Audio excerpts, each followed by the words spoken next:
Hello and welcome to Samuel's Fortress. I'm your host Kirill, and today we're going to be debunking the theory that NATO, the North Atlantic Treaty Organization, is responsible for the destruction and the fall of the Socialist Federal Republic of Yugoslavia. And specifically, I'm going to be critiquing the book that is often cited when making such arguments, and that is To Kill a Nation, The Attack on Yugoslavia by Michael Parenti. Now, Parenti's theory that NATO is responsible for the destruction of Yugoslavia is generally held by two groups. The first group are leftists or far leftists. Here we're not talking about left liberals who are generally supportive of NATO. We're talking about outright communists and Marxists. In those circles, you will find a lot of support for this theory. The second group, and this is not mutually exclusive, are Serbs. Serbs also are very sympathetic towards this theory, and as we go through the video, you'll see why. Now, while Michael Parenti is not a Serb, he is Italian-American, he is a Marxist. He is an open Marxist. He has a PhD from Yale and taught political science at a number of American universities. And as a Marxist, he holds a very sympathetic view to the Socialist Federal Republic of Yugoslavia and views it as a success story. Yugoslavia, ladies and gentlemen, brothers and sisters, was built on an idea, as Ramsey Clark said. Very few countries are actually built on an idea.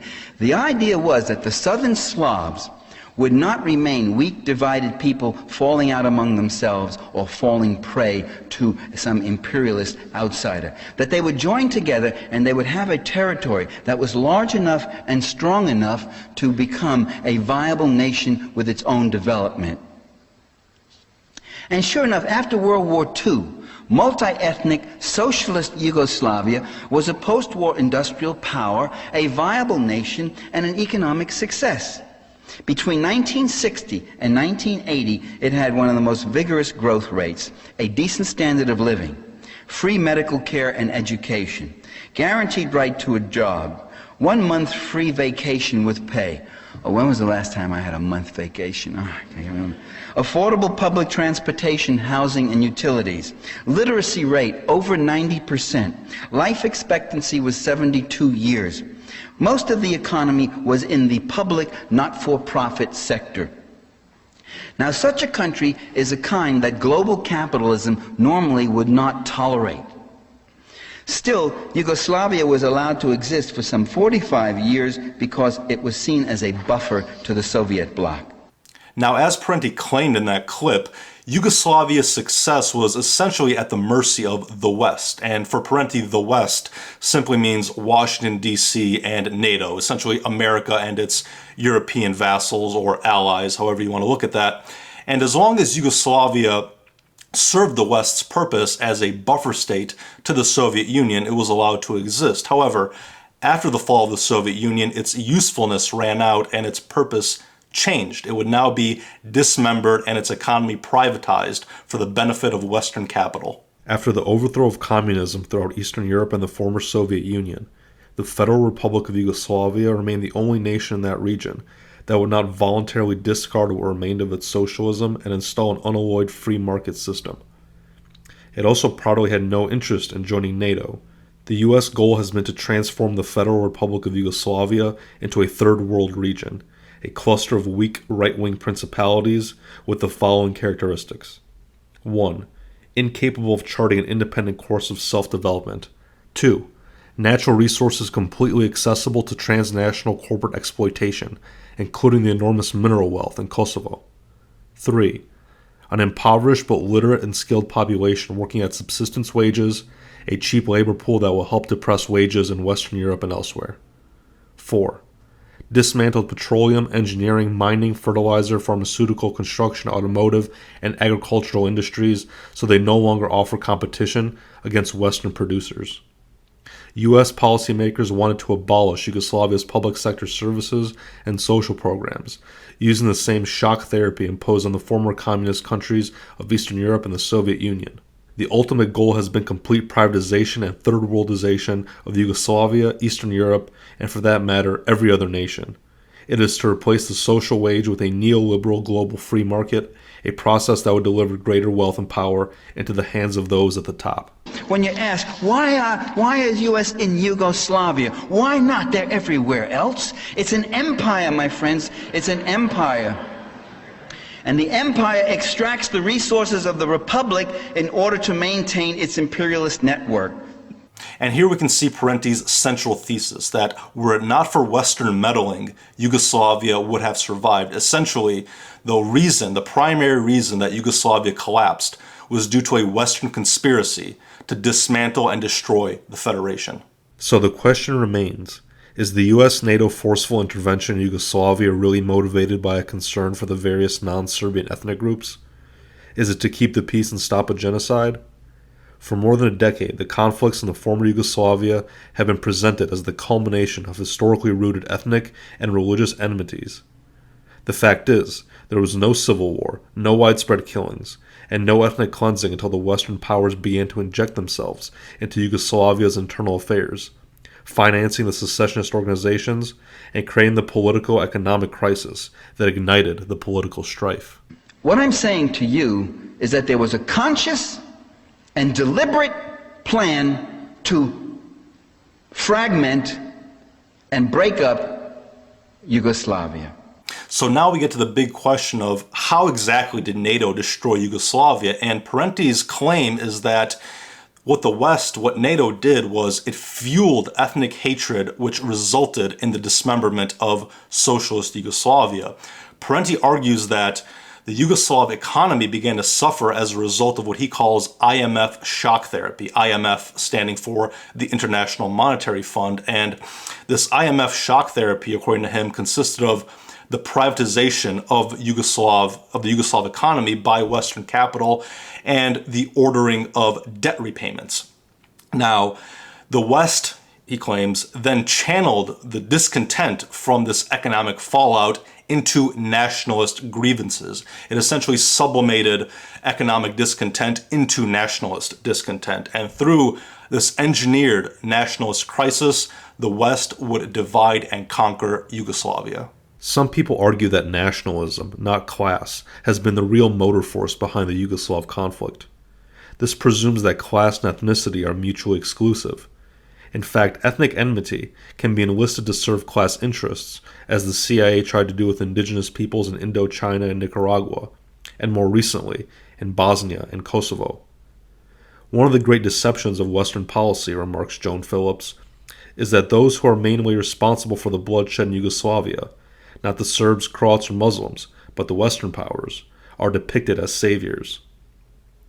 While pretending to work for harmony, U.S. leaders have supported quote-unquote self-determination in Slovenia, Croatia, Bosnia-Herzegovina, Kosovo, Montenegro, and Vojvodina. Self-determination has meant the end of ethnic multiculturalism, the forced monopolization of territory by one or another national group, and the subverting of Yugoslav sovereignty. Legitimate measures of self-preservation taken by the Federal Republic of Yugoslavia were now stigmatized as criminal actions. The Yugoslav army was no longer a legal instrument of national defense, but an aggressor, a threat to the independence of quote-unquote new nations. Misha Glenny, who ascribes the Yugoslav crisis almost entirely to ethnic enmities, nonetheless admits that before May 1991, Croats and Serbs lived together in relative contentment, experiencing everyday friendships throughout regions that were subsequently so dreadfully ravaged. But as the economy gets caught in the ever-tightening downward debt spiral, with cutbacks and growing unemployment, it becomes easier to induce internecine conflicts as the different nationalities begin to compete more furiously than ever before for a share of the shrinking pie. And once the bloodletting starts, the cycle of vengeance and retribution takes on a momentum of its own. In order to hasten the discombobulation of Yugoslavia, the Western powers provided the most retrograde, violent, separatist elements with every advantage in money, organization, propaganda, arms, hired thugs, and the full might of the U.S. national security state at their backs.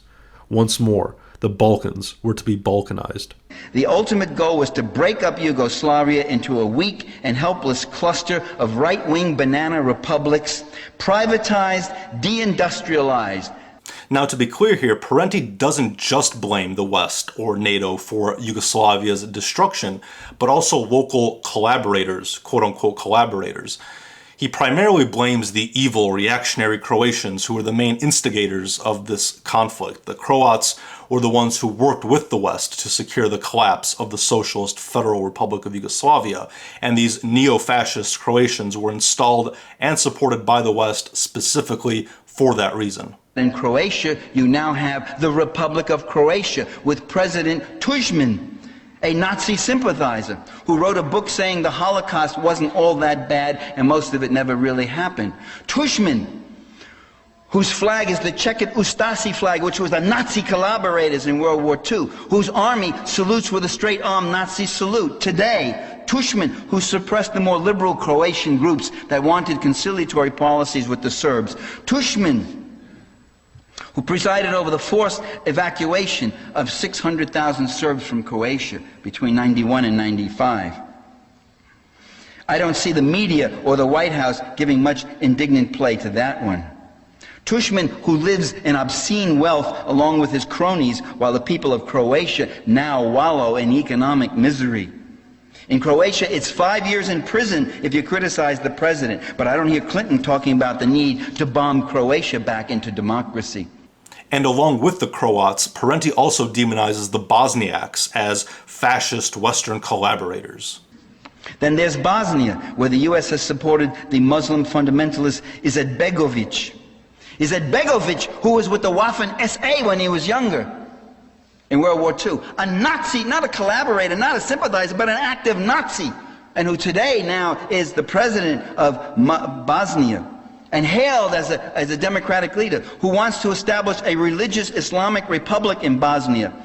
Now, beside the Bosniaks and the Croats, there is also another important national group who is central to the Yugoslav wars, and that is, of course, the Serbs, the Serbians. And the question arises, does Parenti treat the Serbs with the same hostility that he treats the Croats and the Bosniaks? No, actually, on the contrary, the Serbs are the heroes of Parenti's story because they are the ones who fought to preserve the Socialist Federal Republic of Yugoslavia. Whereas the other nations fought for independence, the Serbs fought for Yugoslav unity. Serbs fought against the secessionist forces. Why were the Serbs targeted? They were the largest and most influential nationality in the former Yugoslavia, with a proportionally higher percentage of Communist Party membership than any other nationality. They were the only ones to have given up an independent nation-state in order to enter a unified state.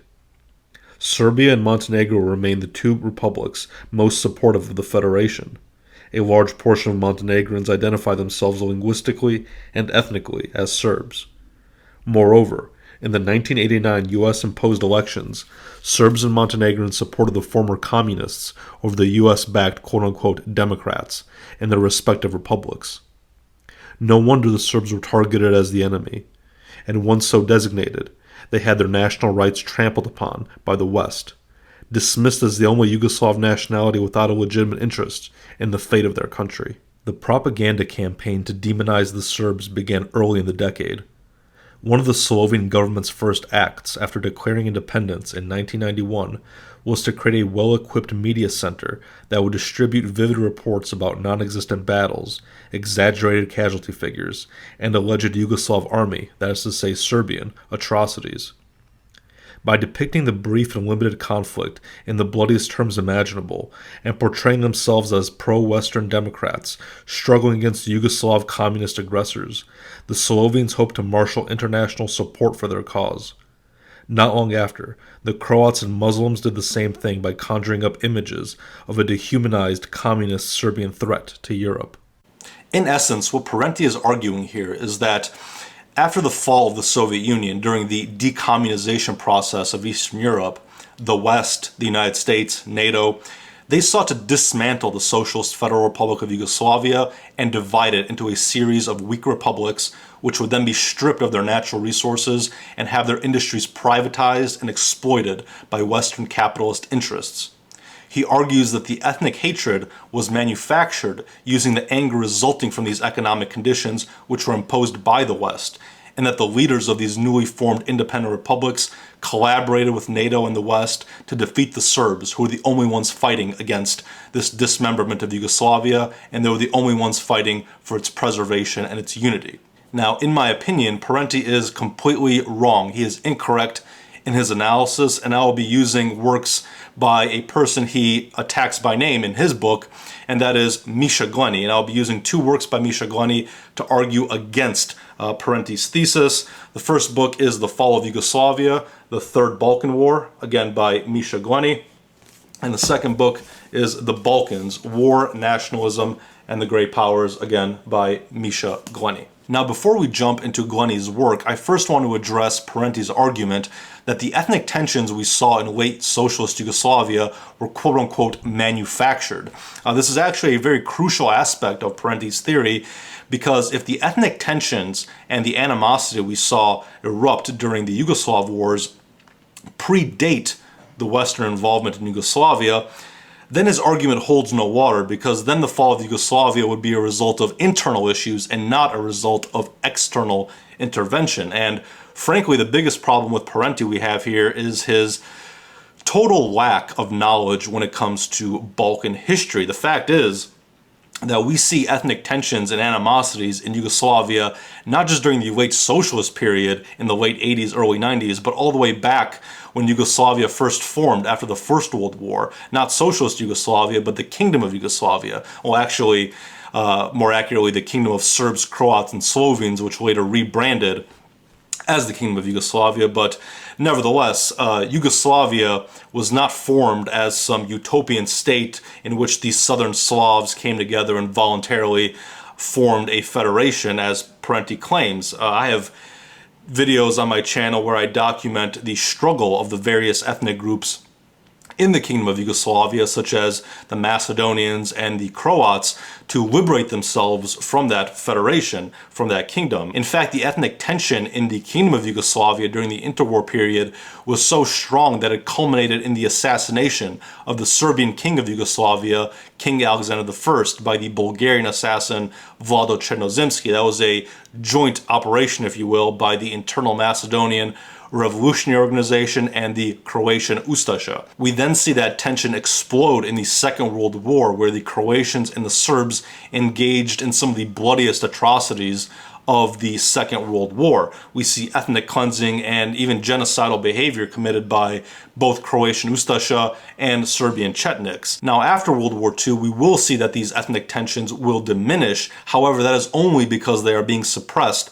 by the communist leader of Yugoslavia, Marshal Josip Broz Tito. And what Tito is trying to do is suppress the national sentiment within socialist Yugoslavia in favor of what he calls brotherhood and unity, which is essentially the suppression of nationalist identities in favor of forming a new identity, a new Yugoslav identity, which will supplant the national identities which pre-existed the Socialist Federal Republic of Yugoslavia. However, just because there was no outward expression of nationalist sentiment during socialist Yugoslavia didn't mean that that national sentiment disappeared. It was simply hiding beneath the surface, waiting to reemerge. Not only did the ethnic tension survive Tito's regime, but in a lot of ways it strengthened due to the resentment created by either real or perceived injustices or imbalances within the Yugoslav system. One source of resentment was the feeling of the richer republics, such as Slovenia and Croatia, that they were subsidizing the poor and backward parts of the Federation, such as Bosnia, Serbia, and Macedonia. Elegantly, Babic mapped out one of the most powerful undercurrents, which had been steadily eroding the foundations of the Yugoslav state since its inception in 1918. The European community, he pointed out, had emerged initially from a series of trade agreements between Germany and France, which then expanded into other areas and to other countries. Its bureaucracy has doubtlessly taken on a life of its own since then, but the European community still reflects the objective economic and social interests of its members. Yugoslavia, he continued, was constructed in the wake of the Great War as a political imperative without regard to the region's economic requirements. In the post-war Communist Federation, the imbalance between Slovene sophistication and the developing world conditions prevalent in Kosovo, southern Serbia, and Macedonia could only be rectified by massive state control of the economy. This created resentment in the prosperous north. The fruits of productivity were transferred to the dusty climates of the south, where they rotted in the sun.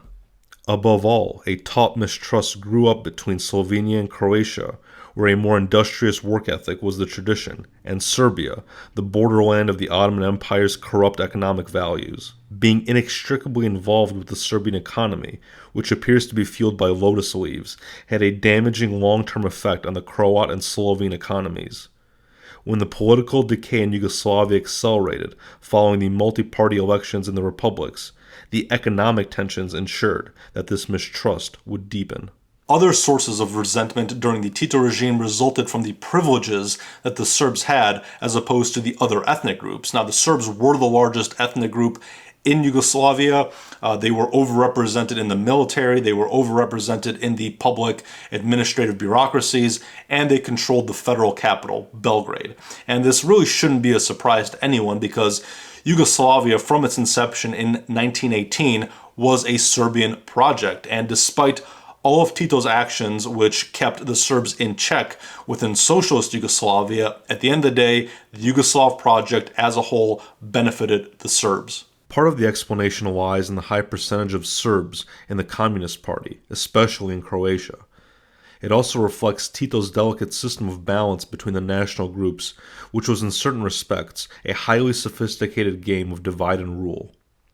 Over the years, but especially after the violent reform period in Croatia in 1971, known as the Croat Spring, that Tito realized that Yugoslavia could only exist if Serbia's bureaucracy was kept on a relatively short leash, while the regional centers of power, say in Zagreb, Pristina, or Ljubljana, enjoyed a significant degree of autonomy from Belgrade. In the complicated dialectics of Yugoslav administration, this policy had an antithesis, which was the relative dominance of Serbs within the Croat state and party bureaucracy. This was Tito's unconscious and unsatisfactory solution to the infernal conundrum posed by this region of the Balkan Peninsula. The central problem of a Yugoslav state is the dominance of Serbs over Croats. The central problem of the independent Croatia is a dominance of Croats over Serbs. After the collapse of communism, the latent and quite understandable resentment among Croats of the undue influence enjoyed by Serbs in the Republic was quickly revived. Many Croats believe this influence was the bastard ideology spawned by the unholy union of two demons, greater Serbian arrogance and Bolshevism.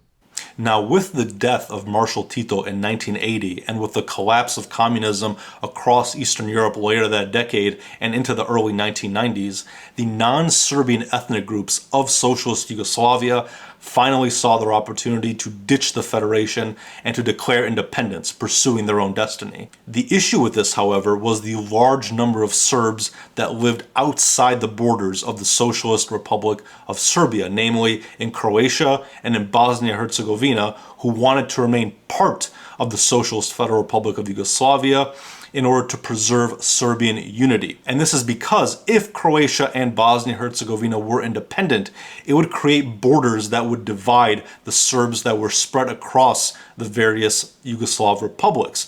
This would ultimately spark the war when, in response to Croatia's declaration of independence from Yugoslavia, the Serbs living in the region of Krajina in Croatia declared their autonomy and independence from Croatia. E io ebbi un colloquio a quattro occhi con Milosevic, che ricordo molto bene, in cui lui mi disse: la Croazia non può andarsene senza negoziare con noi perché in Croazia ci sono 600.000 Serbi.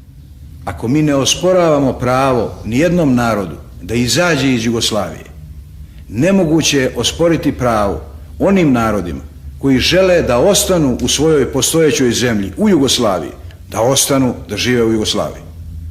E o ci lasciano i 600.000 serbi con il loro territorio, o noi non consentiremo che loro se ne vadano in maniera tranquilla e normale. The Vojna Krajina can claim to be one of the most active and disruptive historical fault lines in Europe. Apart from forming the border between the empires of Islam and Christendom for 3 centuries, it is also the line of fissure between Rome and Constantinople, the Roman Catholic and Orthodox Christian faiths. Without question, the economic traditions of Slovenia and Croatia to the west of this line have developed in closer harmony with Western ideas in the 20th century, whereas to the east of this divide, the corrupt barter mentality of the Ottomans still dominates the rural economies of Serbia, Bulgaria, Macedonia, Bosnia, Montenegro, and Albania.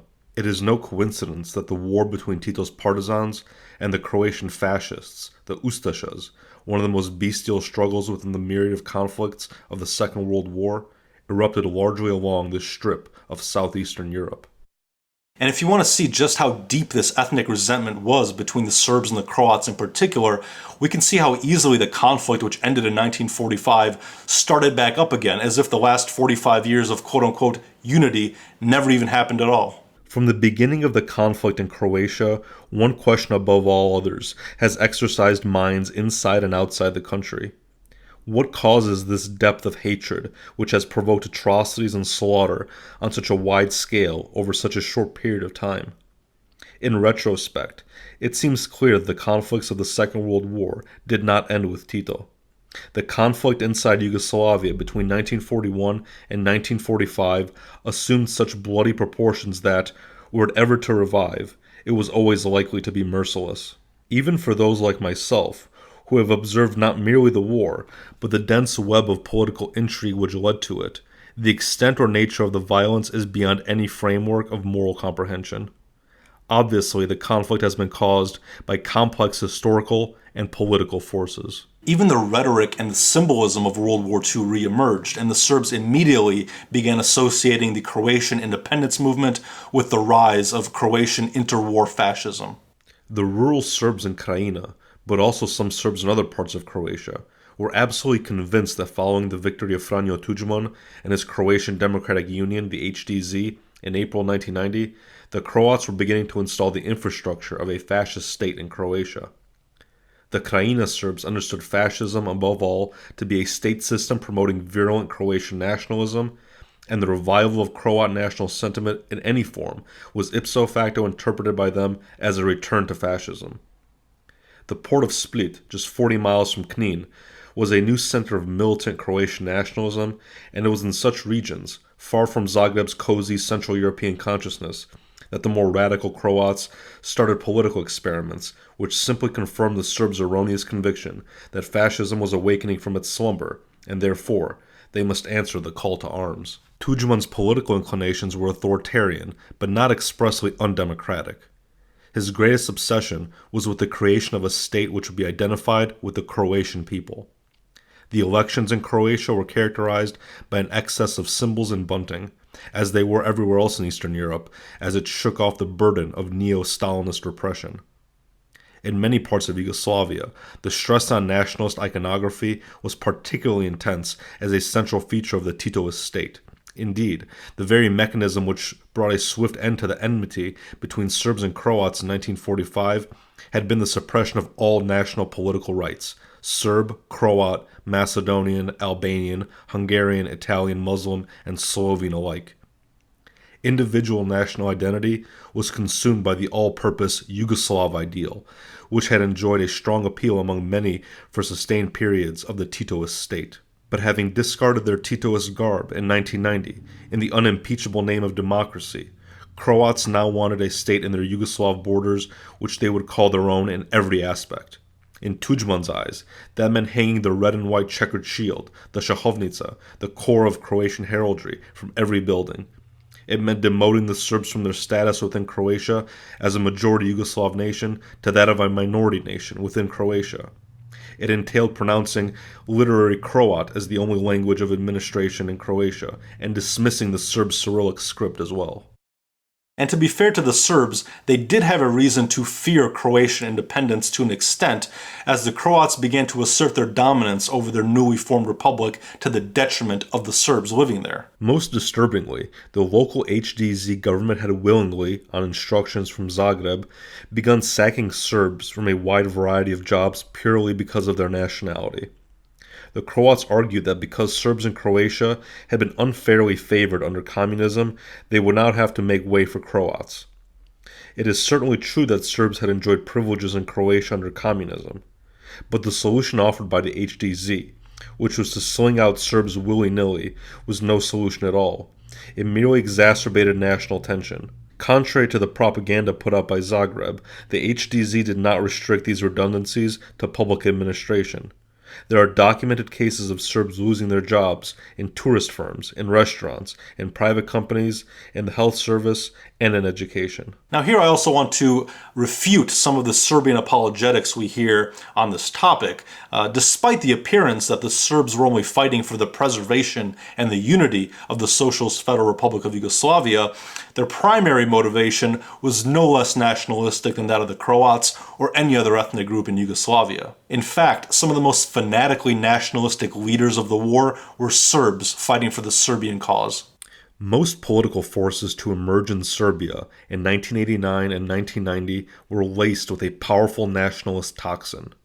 Initially, these were all clumped together in a taut, concentrated ball of nationalist malcontents, waiting to exploit the uncertainty and confusion which the introduction of a pluralist system and the reconstitution or dissolution of Yugoslavia would bring. Balkan malcontents being what they are, this ball of nationalism exploded and spawned a number of smaller formations, which expended considerable energy squabbling among themselves before they launched their emotive appeals to the Serbian public. The tight ball yielded a variety of extremist organizations, including the Serbian Radical Party of Vojislav Šešelj, the self-proclaimed leader of the Chetniks in Serbia, and the Serbian National Renewal, formed by Mirko Jović, a peculiar psychopath from Stara Pazova, a town in the south of Vojvodina. The military wing of Jovic's organization, the Vitezovi, or Knights of Serbia, had been employed to play Serbian knights in the film Battle of Kosovo, which was released to coincide with the 600th anniversary. Within a year, these men, together with the Beli Orlovi, White Eagles, of Dragoslav Bokan, and the followers of Arkan, a mafia-style criminal wanted in Sweden and under suspicion of having committed such crimes as murder and extortion in other European countries, would be fighting with real weapons, committing some of the most frightful crimes of the Yugoslav war in the process. The revival of the Serb nationalists, the Chetniks, has been one of the most hideous and frightening aspects of the collapse of communism in Serbia and Yugoslavia. This breed, which finds nurture in the perpetuation of unspeakable acts of brutality, encapsulates all that is irrational and unacceptable in Balkan society. The thought pattern of the Chetniks was not peculiar to Serbia, but only here have they been allowed to fulfill their sick potential with no barriers. Serb nationalists in Croatia had already seized power in a dozen villages. They wanted to link them up and expel the Croats who were in their way. Then this pure Serb mini-state could join the motherland, the first step to the creation of a new Yugoslavia, run by and for the Serbs.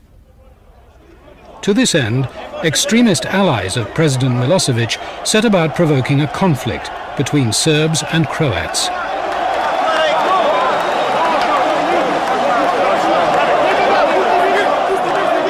Srpstvo je u samim korenima ugroženo. Ustaške horde atakuju na srpska sela, na srpske žene i decu. Ustaške horde nastoje da dovrše ono genocid nad srpskim narodom.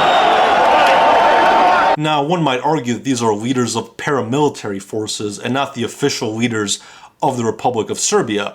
They'll say Milosevic, for example, never overtly supported Serbian nationalism, but instead fought to maintain Yugoslav unity in the face of nationalist separatism. However, if we look at Milosevic's actions and not his rhetoric, we see a different story. Officially, Milosevic clung to a Titoist rhetoric for the maintenance of a federal but unitarist Yugoslavia. Milosevic and his acolytes continued to trumpet the virtues of the old Yugoslav order in an attempt to claim the diplomatic heritage of the Titoist state. A new, reconstructed Yugoslavia, which offered Tito's people their desire for independence, while at the same time recognizing the inextricable ethnic and economic bonds linking them all, would have been by far the most preferable outcome of the talks between the 6 Republican heads and the federal organs. But Milosevic's conception envisaged little if any change in the division and spread of power. By March, this Serbian intransigence had hardened, and the equally determined logic of independence in Croatia and Slovenia had chewed up most other political options. Differences still existed within Croatia and Slovenia, and between Slovenia, Croatia, Bosnia, and Macedonia, but all were united in their condemnation of Milosevic's unitarist Yugoslavia, which was driven by a volatile fuel containing a high-octane mixture of Serbian nationalism and authoritarianism.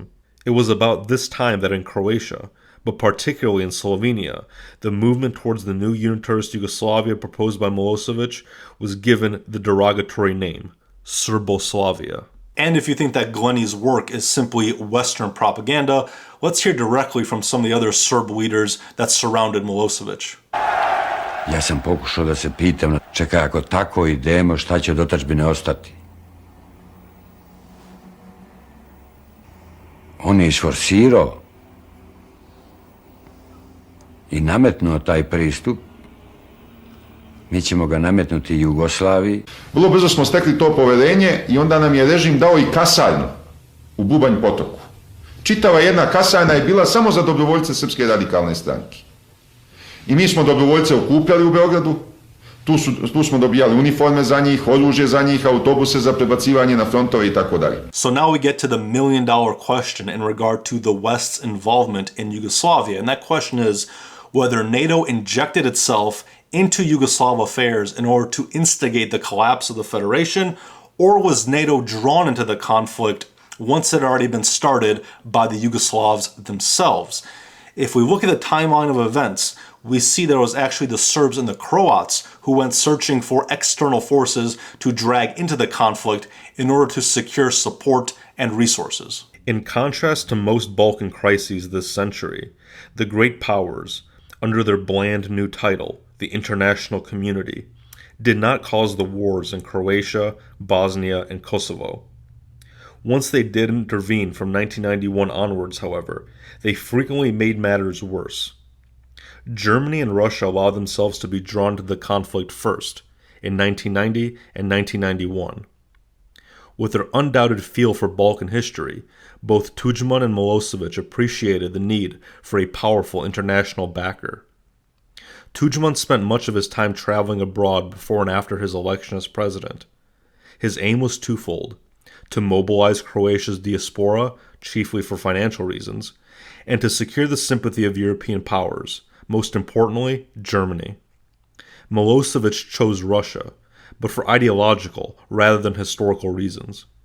The Serbian leader had experimented with most ideologies, but the one he understood best was neo-Stalinism. As the Croatian lobby tried to convince Bonn to back Zagreb's claim for self-determination, the Serbs in the Yugoslav National Army approached the Soviet defense minister, Dmitry Yazov, for military guarantees. And even when approached for help by the separatist forces, many Western states, such as the United States of America, simply refused to get involved in the conflict. They approached us about supplying them with arms. They said they wanted to improve their police techniques and their police force. And I have to say, I did not hesitate a nanosecond before I recommended to Washington that we turn them down. And we certainly did not want to be arming a Croatian police force so it could oppress Serbs. The Croats took their business elsewhere. Ja sam posjetio Budimpeštu i da smo tamo u dogovoru sa odgovarajućim organima Mađarske napravili ugovor o isporuci naoružanja. Kada smo mi Euročekom zagarantirali plaćanje, mi smo poslali tamo dva šlepera. Tudjman's strategy drove a wedge through the European Union just when it was trying to adjust to the unification of Germany. War in Yugoslavia broke out in early June 1991, as soon as the parliaments of Slovenia and Croatia voted for independence. As fighting intensified in the summer and autumn, Croatia convinced the German government that its cause was just by presenting itself as an integral part of a civilized, Catholic, Central European culture, while denigrating its Serbian neighbor as a representative of the barbaric, despotic Orient. Moreover, the drive for independence was presented as an act of liberation from decades of Serbian oppression. This killed two birds with one stone, both Catholic conservative circles in Germany and the Social Democrats and Greens. By the autumn of 1991, Hans-Dietrich Genscher had made the recognition of Slovenia and Croatia his personal crusade. The position of the French and British governments was almost diametrically opposed to that of Germany. Recognition, they argued, would stir a hornet's nest. It was preferable instead to pursue a negotiated way out of the crisis through the offices of the International Conference on Yugoslavia under the chairmanship of the former Foreign Secretary and NATO Secretary General Lord Carrington. The United States reserved judgment, agreeing with the EU that this was a European affair and reluctant to encourage the breakup of a complicated federation. So let's now get back to Parenti's central thesis. Given all the information and documentation we have regarding the causes of the Yugoslav wars, is Parenti correct in asserting that but for Western intervention in Yugoslav affairs, the Yugoslav wars would have never happened and the Socialist Federal Republic of Yugoslavia would have continued to prosper? Please answer the question. Does Parenti's case hold water?